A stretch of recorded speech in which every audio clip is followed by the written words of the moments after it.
Buddhism is a world religion founded by the Buddha in ancient India.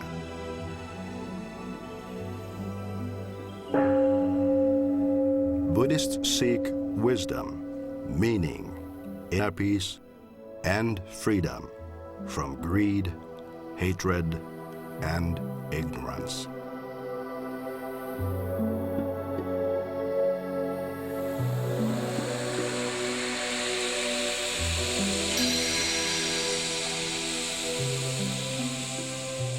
Mutually sustaining life, a Buddhist call to a troubled world.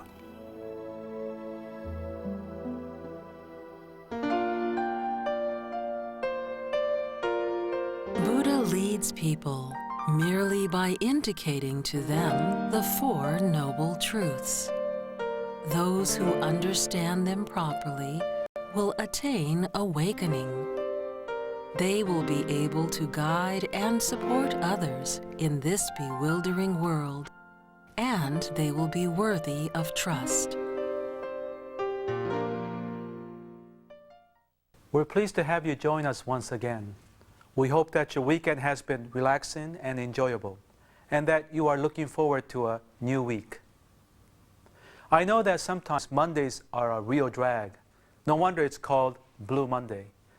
When I was young, I used to say to myself, yeah, that's really true. But since I began seriously walking the Buddhist path, I have rarely felt that. That's because I feel most of the time that I'm grateful just to be alive, with a ceiling over my head, enough food to eat, people whom I care about, and a general sense of spiritual well-being. The other day, I saw a TV program about an African country racked by civil war, where 1/5 of the children die before the age of 5 due to malnutrition and illness. A Christian nun running an orphanage was asked why the children seemed so happy despite their lot, and she replied, without any hesitation, "The children know that killing and death are real and are everywhere, so they truly feel lucky just to be alive." In my view, this phrase, "just to be alive," is related to our ongoing discussion of the Four Noble Truths. Wanting more and more does not assure happiness, but in fact will probably invite unhappiness.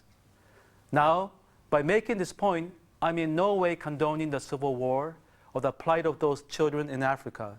Those societal conditions need to be improved and changed, and in my opinion, they can't come soon enough.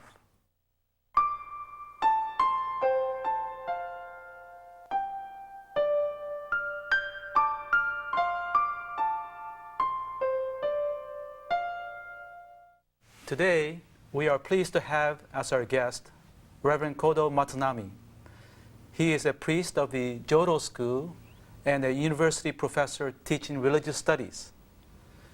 Reverend Matsunami has written numerous books encompassing both academic and popular genres. One of his published works is on the Dhammapada, one of the Buddhist classics that contains the sayings of the Buddha. Other impressive writings include Light in Dark Times, 108 Wise Buddhist Thoughts, and Buddhist Sages Speak on Dealing with Today. In the second book, there are short chapters such as For People Greedy for Money and For People Who Cannot Feel Grateful for Being Alive. Well, Reverend Matsunami, thank you for being with us. It's a great honor to have you with us. I'd like to begin with the first question regarding your book, Buddhist Sages Speak on Dealing with Today. And in this book, there's a chapter entitled For People Greedy for Money. What is your advice for people with that kind of problem in the context of Four Noble Truths? Well, let me take an example. I happen to know an old man who passed away recently. I see. He had practically nothing when he started his business. He went around town to collect second-hand articles, and he was obsessed by money. And he would often say, without money, we can do nothing. money is everything. A lot of people like that. Yes, he neglected his family life. Uh-huh. And with the accumulated money, he purchased land and became a millionaire. Uh-huh. And yet, he continued to live in a very small house. I see. Then this old man died suddenly due to a heart attack. Uh-huh. Immediately after his death, his sons, who had not seen him for a long time, rushed to the father's house to attend the wake service. It was thought that they had come to pay their last respect. On the contrary, they called over the inheritance, even going so far as to argue in front of their father's remains. That's a shame. Yeah. So I saw this, I asked myself, what on earth had this old man worked so hard for? Yeah. We can, of course, live without money and things and gadgets around us, but we should remember that these are only tools for living. I understand our desires for more and more things, but time has come for each one of us to reconsider what true happiness is all about. That's right. I believe that what's most important is that things as love, trust, health, freedom, friendship, and peace of mind. None of which we can buy with money. Well, your story about the old man, the greedy man, is very instructive. In that connection, there's a well-known scriptural passage that says, don't be greedy, and realize instead that you already have enough. Can you comment on this? Well, let me see. So once we cross the line of moderation, nothing good can happen. When we do whatever we want, forgetting that we live in relation to others, then we cross a line into excess without even noticing it. Then we have to pay our price. If we drink too much alcohol or eat too much, then we'll be tormented by drunkenness and stomach ache. Yes. I've done that a couple of times. If we blame others without considering their feelings, then people will feel anger toward us. I'm not saying that it is best to tolerate adversity, only that you should ask yourself, am I doing too much? Or am I going too far? If the answer is, I might be, then consider it a red light. And for the sake of yourself and for others, exercise enough self-control not to cross over into excess. Thus, you should ask yourself, too much, one-sided, immoderate. If the answer is yes to any of these three, don't wait for someone to criticize you. Create some space to carefully reflect on your actions. Some people say that Buddha is overly concerned with suffering. But, I say that he was honest and clear about his mission. For he made pronouncements, in effect, I speak about suffering, its cause, and ways to overcome it, and nothing more. Then he uses this famous metaphor of the man with a poisoned arrow. Can you comment on that parable? Yes, the story of the man with a poisoned arrow goes something like this. Suppose a man was pierced by a poisoned arrow, and his relatives and friends got together to call a doctor to have the arrow pulled out and the wound treated. However, the wounded man objects, saying that, wait a minute, before you pull it out, I want to know who shot this arrow. What was the bow made of? Was it a big bow or a small bow? Was it made of wood or bamboo? Before you pull out the arrow, I want to know all about these things.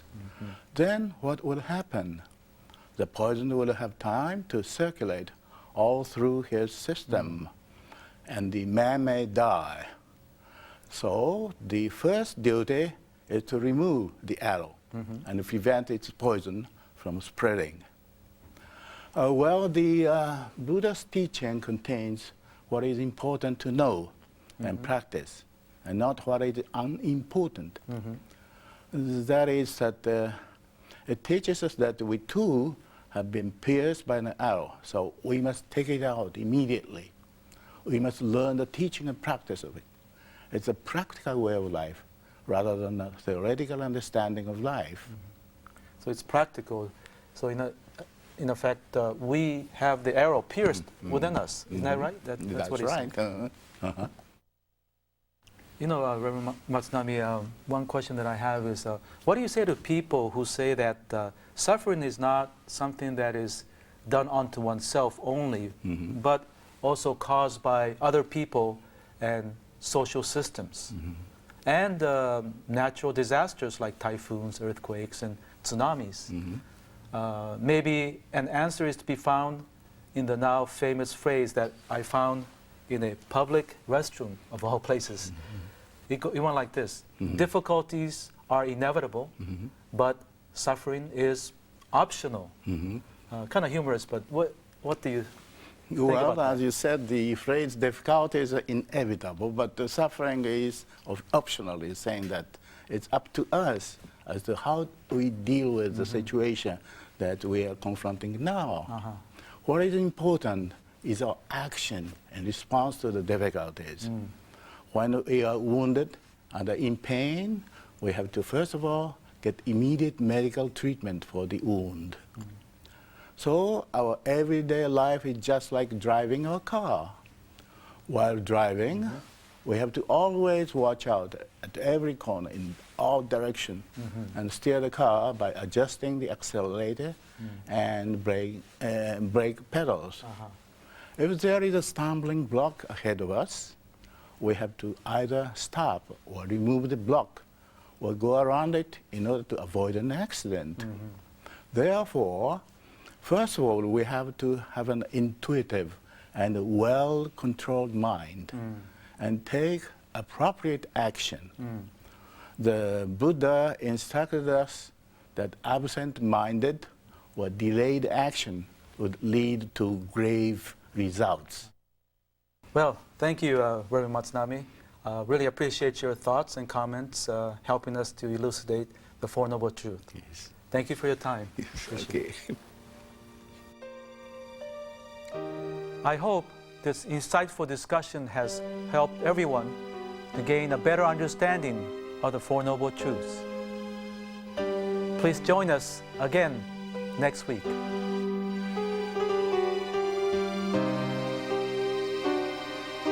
We at Bukkyo Dendo Kyokai pursue peace and happiness for people around the world.